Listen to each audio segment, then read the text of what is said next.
Welcome back to the show, everybody. Check out these headlines. Ripple and Swift, we said they were KISSING yesterday. Well, how about this? Ripple and Swift united on one platform. Yeah, that happened. And guess what else? Europe has a crypto kill switch. And guess what else? Roll that beautiful intro so we can find out.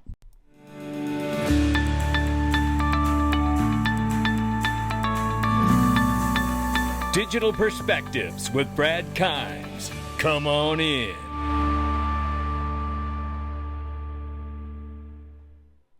Welcome back to the show. You can follow us on Twitter and YouTube for exclusive content. You can also join us at digperspectives.com in the Freedom Zone for next to nothing. Yeah, $2.09 trillion market cap for crypto. The market is up 1.2% this morning. 51,600 plus for Bitcoin, 3,000 slightly over for Ethereum now. Yeah, the little engine that could. 97.9 billion plus is Tether market cap. XRP is now at the number 7 spot as Lido staked Ether has slipped above to take the number 6 spot. We're sitting at number 7 spot at 54 cents, and we're off by 0.1 on the 24-hour, off by 2.2 on the 7-day. Let's look at the range of price very quickly here this morning. Between 54.30 on the bottom and 0.5485 on the top. Oh, it's a very, very tight trading range. We're inside 1 cent the way it's moving. And I like that. And I bet that is ultimately, in the years to come, XRP should be an extremely tight trading range like that, or even tighter. How about that? While still going up in price. Imagine that. Over 700,000 registered users on the greatest private equity platform in the world. It is not my opinion. It is not up for debate. These are the facts, ladies and gentlemen. Yeah, I'm going Dragnet this morning. Nothing but the facts, ma'am. Yeah, that's what we're talking about. We're talking about 709,000 plus registered users, over 361 million total investments on the platform, and 62 incredible companies just like Circle, Ripple, Link2, Uphold, Glint, you name it, it's on here. AI, Axiom, you're building the first ever space station for us to go hang out in. Are you kidding me? This is incredible, ladies and gentlemen.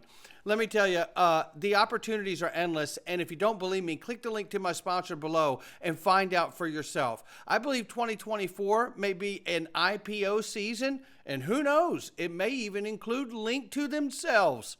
Make sure you click the link below. Here we see, oh, this is a fun one. You're going to enjoy this. Australian man has vanished after cryptocurrency trading platform mistakenly credited his account with $995,000, which was 10 times the intended amount. Yeah, and now all of a sudden this guy's like Bigfoot. We can't find him. Where's he at? I'll tell you what. Look, I am not a policeman. I'm not an investigator. Well, I am an investigator. And I would say that you want to put your best foot forward. I'm thinking, you know, really nice hotels with $995K, a Ritz, 4 Seasons, right? And check all the strip clubs. Let's start there and then work it back from there. I guarantee you Bambi's seen him.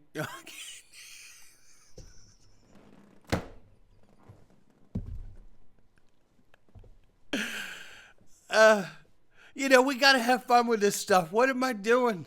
What am I doing? God, I hope you don't think I'm crazy.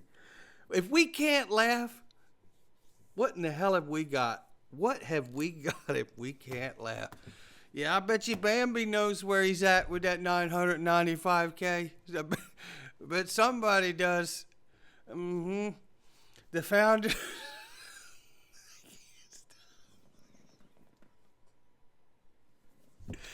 I'm sorry, I got the giggles. The founders of Analytics platform, Glassnode, says the article, excuse me, I can't even read now.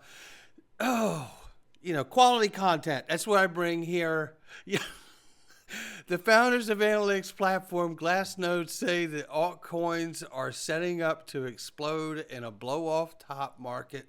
Christian. I want to know in the comments if anybody really wanted me to keep riffing on the Bambi and the guy missing with the money, because I could do another 20 minutes on that. I'm not going to, but I could. The signals suggesting the altcoins are about to soar into blow-off top, according to Glassnode founders. Now, what's interesting about this is we've heard many people talk about a bull market cycle, not a bull run where it's up, down, right? We're talking about a bull market cycle. In this particular article, it actually sets up the conversation to say, no. We may not see the bull market, and we may just see a quick spike in a run or rally, however you like to say it, and then poof, it's gone again. And I would like to say we don't know what will happen, but if we don't get stablecoin legislation the way some of these congressional officials have suggested and leaned into, and if we don't get that by Q1 of this year, that blow-off top might not even be a blow-off top, right? So we got to watch this close. Meanwhile, I wanted to highlight very quickly here, the UAE has been removed from the FATF, the Financial Action Task Force, which is known as FATF, right? And it's been removed from the gray list after reform progress. Now, a couple years ago, FATF came out and said, hey, when it comes to crypto, these countries are going to have to get with what they called the travel rule, which was anything over a certain amount. It was either $2,000, $10,000, $600 or whatever. It's floated between different amounts. But nevertheless, Financial Action Task Force is a global task force, and they don't necessarily have direct enforcement power. But what they can do is put you on a gray list or a black list. And when they do that, then basically it's like a form of sanction saying, okay, well, whatever your country needs, you're no longer going to readily be available to you, right? It's going to be much harder to get. You're going to have more hoops to jump through, or we're just going to make sure you can't get it. So this was important because Financial Action Task Force was setting the tone about the travel rule for crypto for global compliance and cooperation in closing the gap when it comes to regulatory arbitrage around the world. So I want to highlight that because we know it's no secret that BRICS coalition is growing very fast and that they do intend to create their own shared currency. And they have intended to do that for quite some time now. But they say that they're actually starting to work on it. Now, I went through the article, and I don't have to read it all to you, and you can breathe a sigh of relief. So, but what I do want to say here is that, first of all, we know they're looking to de-dollarize, and they've already begun to do that by really saying we're going to choose to continue to work in our local currencies as opposed to using the U.S. dollar as much as we have been. And this goes for all the nations inside the BRICS coalition. We know that. That is already happening and underway. Now, with that, the much bigger step is BRICS coalition building their own currency. Now, for that to take place, this is where the larger part of the hurdle is for me when I look at the BRICS coalition, because Russia controls and runs their country. Even though he has a title of a president, he runs that country much different than a full-on democracy, right? And we know that China has a president, but they run their country like a communist nation, right? So we understand how things are really running regardless of titles, okay? And for there to be a unified currency for all the countries to use, like a BRICS currency, backed by gold, as they've suggested, or a basket, however they decide to do it. The bigger question for me here is this. The bigger question is simply, will China, of all nations, cough up power that they have in order to be complicit to operate inside a coalition like BRICS? This, I believe, will be a much bigger hurdle than people are discussing currently right now. But what BRICS are doing collectively together is big, and it cannot be ignored even if a unified BRICS currency is further off than people realize. They're still de-dollarizing, and it's still very dangerous of what it could do to the dollar. And there really is still a Project Sandman, which intends to dump the U.S. dollar simultaneously with over 100 nations around the world. So there's very real effort to do that, and that is harmful. right? So I'm not trying to be dismissive about BRICS altogether. Now, what may be considered good news for BRICS and strengthening them in their coalition is that the European Central Bank has suffered its first major loss in 20 years. The bank has reported an annual loss of 1.3 billion euros for 2023, its first loss since 2004. Now, we know the ECB represents 27 nations of the European Union, and MiCA regulations are already in place for cryptocurrency and digital assets alike. Now, as we do to go through this, we have to understand that upgrading their systems and infrastructure can help bring some of these savings back, because obviously the ECB is not doing so well. So this all plays into, I think, where things are going. And I think the argument can be made that the ECB will use their loss as an example of why they need to get there in quick fashion and have the new payment infrastructure save money and all of the rest of it. And they'll say it's a green agenda, carbon neutral, the drill. But here is this piece. Europe has a crypto kill switch, and it's arrived, ladies and gentlemen. And what they're talking about here is Europe's Data Act in January of 24 this year went into force. And that legislation has far-reaching requirements that could force smart contract developers to comply with strict requirements, such as terminating a live smart contract, even in cases where the smart contract features immutability, thus making any changes impossible. Safe termination interruption ensure that the mechanism exists to terminate the continued execution of contract or transactions. The smart contract shall include internal functions which can reset or instruct the contract to stop or interrupt the operation to avoid accidental executions. See, well, I tell you what, this is sounding a lot like what we've talked about. You're not going to have this, oh, well, we set the payment, but we have no way to get it back.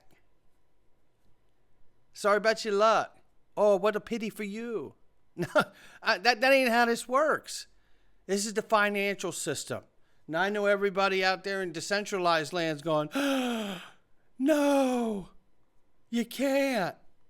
If you're going to have a financial system use this technology, this is exactly the kind of shit that's going to go on. You just want to get yourself warmed up to it. Right? This isn't Fantasy Island, right? The plane. There ain't no plane. The plane's regulation, right? And it's not going to be none of this, just whatever goes, and then the banks are going to use the whatever goes system. That isn't going to happen. It just isn't going to happen that way.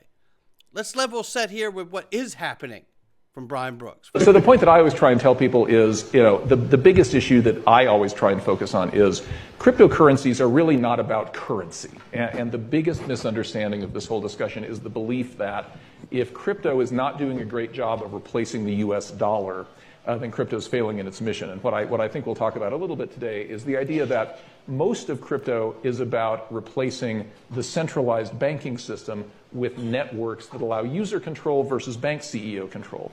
The crypto assets that have prices are more like internet stocks. It's more like you bet on Google if you think there's going to be high internet traffic, and you short Google if you think people are going to go back to the post office, right? But it's not that Ethereum or Ripple or anything else is trying to replace the US dollar. It's trying to replace a system of transmitting value. And we'll talk a lot more about that. So for me... And that's it right there. And that is exactly what it's about. And that is really going to become even more important the closer we get to legislative clarity and regulatory clarity, right? The fact that the regulators, the legislators understand that we're not here to impose on the system, but to complement the system. We're not here to wipe out the system, but to help make it work more seamlessly. That's what we're about. Just like I showed this yesterday from Smoke here, give Smoke a follow. XRP will be available to travel through the SWIFT network even without SWIFT Ripple partnership. Ripple strategically placed themselves in and around the tech partners CGI and Temenos. They sure did. They're right there. You can see the whole stack. And then to understand it even to another level, ECS Financial, which is advising over 100 Fortune companies. Look at this. Ripple right here, right? Ripple right here.